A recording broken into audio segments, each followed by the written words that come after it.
누군가를 섬긴다는 말을 하면 영어로는 serve, 국어사전에는 신이나 윗사람을 잘 모셔 받들다라는 설명이 있습니다. serve는 흔히 식당에서 서빙하는 것을 먼저 떠올릴 수 있는데 남을 섬긴다는 것. 식당에서 서빙을 본다면 섬긴다는 그 의미가 잘 매치가 되는지 궁금합니다. 왠지 서빙이라고 하면 부리는 사람, 누군가를 위해 무엇인가를 해주어야 하는 사람, 하인 정도의 느낌이 드십니까? 영어로는 버틀러, 집사의 우두머리 정도로 표현될 수도 있지만 섬긴다는 말은 일상에서 잘 사용하지 않는 남다른 사명감을 가진 분들이 하시는 일들에 대해서 표현할 때 더 잘 어울리는 것 같습니다.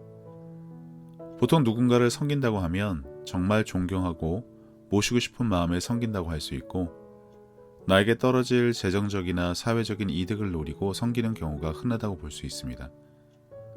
물론 다른 사람을 위해 충성을 다하고 자신의 몸을 아끼지 않고 시간과 노력, 정성을 아끼지 않는 훌륭한 분들도 아주 많습니다. 화재 현장에서 목숨을 걸고 사람을 구하는 소방관분들이나 요즘 코로나로 인해 제대로 잠을 자기는커녕 앉을 시간도 없이 과로에 시달리면서도 아픈 사람들을 돕는 의료진들, 특히 중증외상센터에서 일하시는 이국정 선생님 같은 분이나 국경 없는 의사회를 통해 낙후된 의료시설로 기본적인 검사조차 받을 수 없는 국가에서 정말 아무런 빚도 없이 묵묵히 사람을 살리고 섬기시는 분들, 외국에서는 절대 있을 수 없는 배송 업무를 위해 살인적인 업무량과 생명의 위협을 느끼는 작업장에서 근무함에도 불구하고 그 모든 것을 감당하면서 살아가시는 분들, 그 외 언급하기도 벅찬 수많은 분들의 섬김에 늘 감사할 따름입니다. 성경에서 예수님은 인자가 온 것은 섬김을 받으러 함이 아니라 도리어 섬기려 하고 자기 목숨을 많은 사람의 대속물로 주려 함이니라 라고 말씀하고 계십니다. 신앙과 종교를 떠나 그분의 위치가 남에게 섬김을 받아도 모자랄 지경이지만 섬기러 왔다는 것은 세상 이치로 따져보면 앞뒤가 맞지 않습니다. 왕이 신하를, 주인이 종을, 사장이 직원을 섬기는 것조차 이슈가 되는 세상에서 볼 때 말입니다. 그로 인해 성경에는 섬김에 대한 많은 구절들이 있습니다. 섬기는 분들, 섬기는 자, 섬기는 자리에 대해 언급하기 전에 오늘은 이 구절들을 미리 읽어보고 시작을 하겠습니다. 이는 하나님께서는 너희의 행위와 사랑의 수고를 잊으실 만큼 불의하지 아니하심이라. 그 사랑은 너희가 성도들을 섬겼고 또 지금도 섬김으로써 그분의 이름을 향해 보인 것이라. 그리고 성경에는 섬기는 대상을 높은 자리에 있는 사람이나 가진 자에 대한 언급 대신 이렇게 적고 있습니다. 너희가 여기 내 형제 중에서 지극히 작은 자 하나에게 한 것이 곧 내게 한 것이니라 하시고, 그리고 그 결과에 대해서는 다음과 같이 기록되어 있습니다. 보라, 내가 속히 오리니 내가 줄 상이 내게 있어 각 사람에게 그가 행한 대로 갚아주리라. 그러므로 내 사랑하는 형제들아, 견실하며 흔들리지 말고 항상 주의 일에 더욱 힘쓰는 자들이 되라. 이는 너희 수고가 주 안에서 헛되지 않은 줄 알미라. 새 계명을 너희에게 주노니 서로 사랑하라. 내가 너희를 사랑한 것 같이 너희도 서로 사랑하라.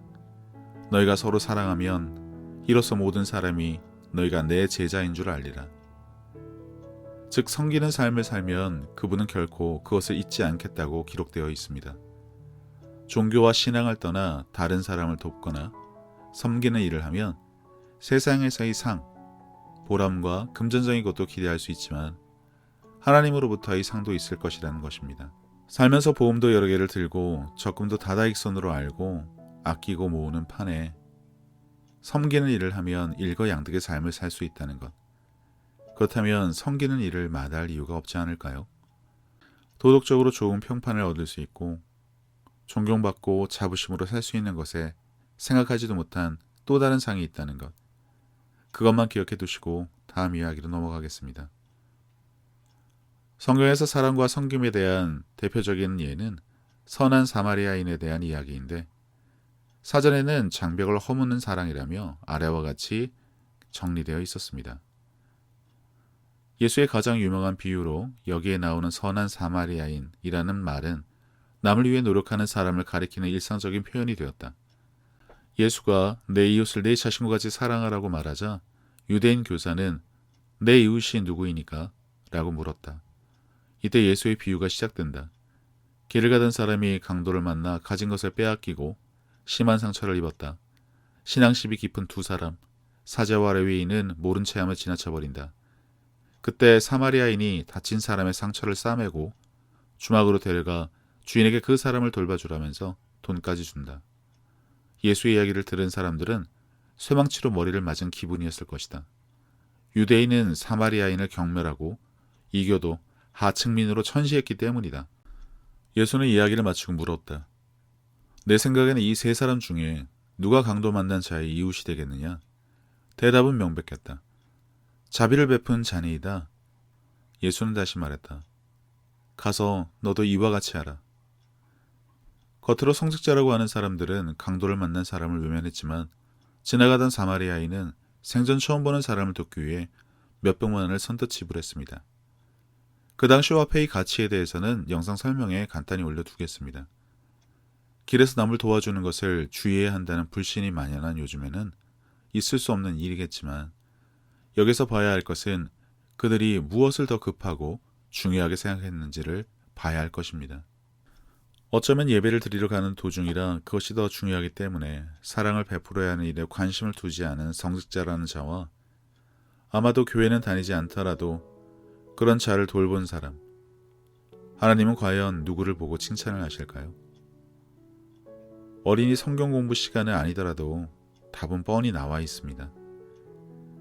많은 이들은 광나는 일, 폼나는 일, 쉬운 일, 편한 일, 성과를 자랑하기 좋은 일, 내가 할 줄 알고 경험했던 일만 하려는 성향을 가지고 있습니다. 믿는 자라면, 사랑을 언급하는 자들이라면, 곁에 굶주린 이들을 보고 외면하면 크리스찬이 아니다란 말을 굳이 하지 않더라도 사회적인 기대감에 미치지 못하는 경우가 너무 많기 때문에 여기서는 지탄의 대상이 아닌 이웃을 외면한 사람 중에 마땅히 살폈어야 할 사람으로 성직자들을 언급한 것으로 보면 되겠습니다. 그들은 높은 자리에 앉기 좋아하고 사람들의 이목을 받는 것을 즐긴다고도 성경에 나와 있지만 현실에서 이러한 지위에 있는 사람을 언급하지 않더라도 이런 성애의 사람들이 많으니 섬김이라는 것이 올바르게 인식되고 삶에서 실천으로 나타내어지기까지는 정말 가시밭길과 같은 험난한 여정이 예상됩니다. 제가 올린 첫 번째 영상에서 서로 사랑하라는 말이 부담스러우면 그렇게 말은 하고 대신 모든 사람을 다 좋아하는 것은 아니야 란 말을 함으로 혹시 마음속에 있던 절대 사랑할 수 없는 사람을 기억하시는 분이라면 삶의 무게에서 조금 벗어나 사랑이라는 좋은 것에 한 발 다가설 수 있는 기회를 가져보시라고 권해드렸습니다. 섬긴다는 것을 거창하게 융숭한 대접을 하고 무릎을 꿇고 남을 위해 무엇을 해준다고 생각할 필요는 없습니다. 나보다 남을 좋게 여긴다는 말도 성경에 있지만 그것도 부담스럽고 하기 싫은 생각이 있다면 그냥 넘어가면 됩니다. 세계 제1의 갑부가 누구인지는 다 아시죠? 그 밑에는 순위가 의미 없듯이 지식이 많고 학위가 높아도 그 위에 누군가는 항상 있기 마련이니 서로 비교하거나 내가 더 잘났다는 노래 제목처럼 비교당할 필요는 전혀 없으니 이렇게 생각해 보시면 어떨까요? 예의라고도 하고 매너라고도 합니다. 매너가 사람을 만든다는 이 표현 영화에서 보셔서 알고 계시죠? 신사, 기사도 정신도 그렇고 다 다른 사람을 섬기는 것으로 보아야 할 것입니다. 예의를 갖추고 공손히 말하고 좋은 얼굴빛을 보여주는 것, 그것만으로도 남을 섬기는 일이라고 충분히 말할 수 있습니다. 어느 책에서 봤는데 전화 통화를 할 때 상대방이 되묻지 않게 또렷하게 이야기를 하는 것도 다른 사람을 존중하는 것이라는 말을 본 것 같습니다. 어렵지 않습니다. 어쩌면 마땅한 일인데 그것조차 남을 섬기는 일이 될 수 있습니다. 이런 것도 생각해 볼 수 있겠네요. 자녀가 지갑을 두고 나갔는데 친구가 영화비도 내주고 밥도 사주었다고 하면 넌 왜 칠칠맞게 지갑을 두고 나갔냐며 핀잔을 주겠습니까? 아니면 네가 좋은 친구를 두었다며 너도 같은 경우에 친구에게 그렇게 해야 한다 일러주고 돈 갚아줄 때 간식이라도 사주라고 가르치겠습니까? 자네는 기브 앤 테이크를 배우는 것이 아니라 섬기는 것을 배우는 것입니다. 그것도 부모에게로부터 말입니다. 편의점에서 잔돈을 받고 획 돌아서지 말고 많은 표현은 아니지만 수고하시라고 고맙다고 말 한마디 하고 돌아서는 것도 상대방을 존중하고 섬기는 것으로 생각할 수 있습니다. 그냥 경험이 부족하고 속에 무엇인가 꽁한 것이 있어서 그런지 모르겠지만 말 한마디로 천장빚을 갚는다는데 혹시 그 사람이 아니면 일상 중에 만나는 지위고하를 막론하고 내가 만나는 사람들 중에 나중에 나와 어떤 인연으로 다시 만나게 될지 모르니 평소에 한결같이 인사를 입에 달고 사는 것 결코 손해보는 일은 아닐 것 같습니다. 미리 적금 들어 놓는다고 생각하시고 좋은 말을 내 삶에 뿌리는 것 내가 말하면 나만 듣는 것이 아닙니다. 내 귀로도 내가 한 말을 듣습니다. 좋은 것을 심어주는 아주 간단한 방법입니다.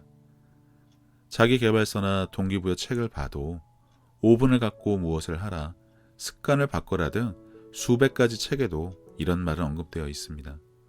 나도, 남도 섬기는 일석이조의 삶 마음껏 누리시기 바랍니다.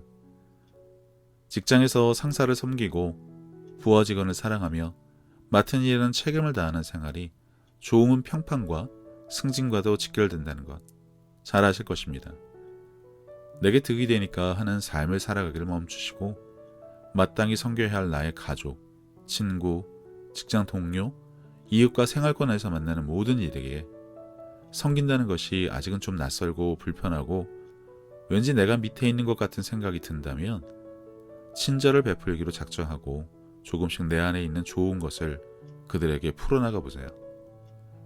내 귀에도 들릴 것이니 남도 좋고 나도 좋은 일석이조라고 이미 말씀드렸습니다. 섬김은 굴욕이 아닙니다.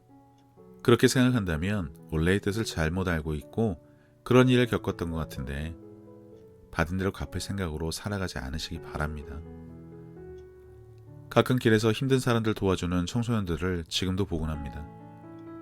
불의를 참지 못하고 몇백 미터를 달려가서 도둑맞은 물건을 찾아주는 사람들도 있습니다. 이런 식으로 나열하면 밤샘을 할 만큼 세상에는 좋은 것이 참 많습니다. 매일 욕하고 화나는 것에만 관심을 갖지 마시고 그런 것에는 조금씩 눈과 귀를 닫으시고 좋은 것을 먹고 마시고 보고 듣고 말하고 꼭 행동으로 실천하며 그것이 점점 차고 넘쳐 남에게 줄 수 있을 정도로 마음의 여유가 삶의 풍요로움이 그리고 사랑이 가득한 날들이 되어 나가시기를 바라면서 오늘 말씀 나눠 보았습니다. 감사합니다.